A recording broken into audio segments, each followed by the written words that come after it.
Item ಯಾವುದೇ ಇರಲಿ try ಮಾಡಿ ಆಚಿ ಚಿಕನ್ ಮಸಾಲಾ. ಇದರ ಬಗ್ಗೆ ಹೆಚ್ಚಿನ ಮಾಹಿತಿಯನ್ನು ನಮ್ಮ ಪ್ರತಿನಿಧಿ ಕಲ್ಲೇಶ್ ನೇರ ಸಂಪರ್ಕದಲ್ಲಿ ನೀಡುತ್ತಾ ಹೋಗ್ತಾರೆ. ಕಲ್ಲೇಶ್, ದಾವಣಗೆರೆಯ ಚಿಗಟೇರಿ ಆಸ್ಪತ್ರೆಯಲ್ಲಿ ಈಗ ಅವ್ಯವಸ್ಥೆ ತಾಂಡವವಾಡ್ತಾ ಇದೆ.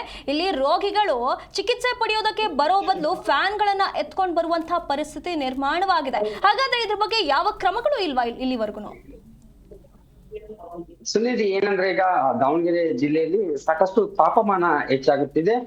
ಈ ನಡುವೆ ದಾವಣಗೆರೆ ಜಿಲ್ಲೆಯ ಜಿಲ್ಲಾಸ್ಪತ್ರೆಗೆ ಬರುವಂತ ರೋಗಿಗಳಿಗೆ ಅನಾರೋಗ್ಯದ ಜೊತೆಗೆ ಇದೊಂದು ಫ್ಯಾನ್ ತರುವಂತ ಒಂದು ಕೆಲಸ ಕೂಡ ಹೆಚ್ಚಾಗಿದೆ ಅಂತಾನೆ ಹೇಳ್ಬೋದು. ನಿಜಕ್ಕೂ ಇದೊಂದು ದುರಂತ ಅಂತಾನೆ ಹೇಳ್ಬೋದು. ದಾವಣಗೆರೆ ಜಿಲ್ಲೆಯಲ್ಲಿ ನಿಜಕ್ಕೂ ಬರುವಂತಹ ಬಡ ರೋಗಿಗಳಿಗೆ ಆಸ್ಪತ್ರೆಯಲ್ಲಿ ಒಂದು ಸೂಕ್ತ ವ್ಯವಸ್ಥೆ ಇಲ್ಲದಿರುವುದು ನಿಜಕ್ಕೂ ಒಂದು ರೀತಿ ಅಲ್ಲಿ ಬರುವ ರೋಗಿಗಳಿಗೆ ಸಾಕಷ್ಟು ಸಮಸ್ಯೆ ಉಂಟಾಗುತ್ತಿದೆ ಅಂತಾನೆ ಹೇಳ್ಬೋದು.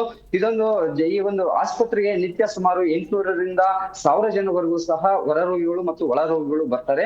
ಈ ಬಂದಂತ ರೋಗಿಗಳು ಏನು ಆಸ್ಪತ್ರೆಯ ಚಿಕಿತ್ಸೆಗಾಗಿ ದಾಖಲಾಗಿರ್ತಾರೆ ಅವರಿಗೆ ನಿಜಕ್ಕೂ ನರಕಯಾತನೆ ಅಂತಾನೆ ಹೇಳ್ಬೋದು. ಯಾಕಂದ್ರೆ ಆ ಒಂದು ವಾರ್ಡ್ಗಳಲ್ಲಿ ಒಂದು ಫ್ಯಾನ್ ಸಹ ಇಲ್ಲ. ಹೀಗಾಗಿ ಅವರೇ ಒಂದು ಹಣವನ್ನ ಕೊಟ್ಟು ಫ್ಯಾನ್ ಅನ್ನ ಖರೀದಿ ಮಾಡಿಕೊಂಡು ಬರುವಂತಹ ದುರಂತ ಅಂತಾನೆ ಹೇಳ್ಬೋದು. ಯಾಕಂದ್ರೆ ಈ ಒಂದು ಜಿಲ್ಲಾ ಸರ್ಕಾರಿ ಆಸ್ಪತ್ರೆಗೆ ಬರುವಂತ ರೋಗಿಗಳೆಲ್ಲರೂ ಸಹ ಬಹುತೇಕ ಬಡ ಮತ್ತು ಮಧ್ಯಮ ವರ್ಗದವರೇ ಇರ್ತಾರೆ. ಆದ್ರೆ ಇವರು ಆಸ್ಪತ್ರೆಗೆ ಬಂದಂತವ್ರು ಚಿಕಿತ್ಸೆ ಪಡೆಯುವ ಜೊತೆಗೆ ಒಂದು ಹಣ ಕೊಟ್ಟು ಫ್ಯಾನ್ ಅನ್ನು ಸಹ ತರಬೇಕಂದ್ರೆ ಅಲ್ಲಿನ ರೋಗಿಗಳು ಪರದಾಡುವ ಪರಿಸ್ಥಿತಿ ನೋಡ್ರೆ ನಿಜಕ್ಕೂ ದುರಂತ ಅಂತಾನೆ ಹೇಳ್ಬೋದು. ಈ ಬಗ್ಗೆ ಅಲ್ಲಿನ ಆಸ್ಪತ್ರೆಯ ಅಧೀಕ್ಷಕರಾಗ್ಲಿ ಅಥವಾ ಜಿಲ್ಲಾಡಳಿತ ಆಗ್ಲಿ ಇದುವರೆಗೂ ಸಹ ಯಾವುದೇ ಕ್ರಮವನ್ನ ಕೈಗೊಂಡಿಲ್ಲ.